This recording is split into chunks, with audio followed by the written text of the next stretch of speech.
چه ماشین زیبایی داری. خب الان کارتون با من چیه؟ چرا گفتی ببین بیام من فقط اینجا؟ میخوام یه روز نقشه یه آدمی رو برای من بازی کنی.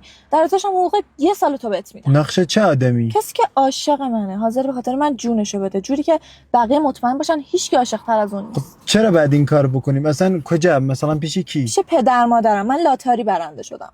اصلا میدونی لاتاری یعنی چی؟ بله من خودم تا حالا 2 بار ثبت نام کردم. میخوای شهروند امریکا بشی؟ خدا از دهنت بشنوه. ولی پدر مادر من اجازه نمیدن تنها برم. میگن باید یه پارتنر داشته باشی که تو غربت ازت مراقبت کنه، وگرنه باید قید آمریکا رو بزنی. من حاضرم زندگیمو بدم ولی از دستش ندم. خاطر پولش نیست، این تنها فرصتیه که میتونم از ایران برم. خب واقعا با یکی آشنا شو. شما خوب ازتون خوبه. شدم چند ماهی هم با هم بودیم، عاشق هم شده بودیم، ولی به دلایلی به هم خورد. به چه دلیلی؟ حالا بماند، تو فکر کن یه رازه. بعدش من الان وقت ندارم دوباره با یکی آشناشم و عاشقشم و این کوفت و زهر ما رو.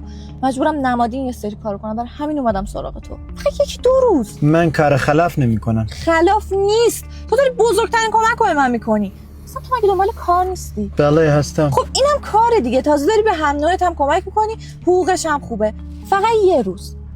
حله؟ باشه فقط یه شرطی دارم. چه شرطی؟ روشن کن بریم بهت بگم.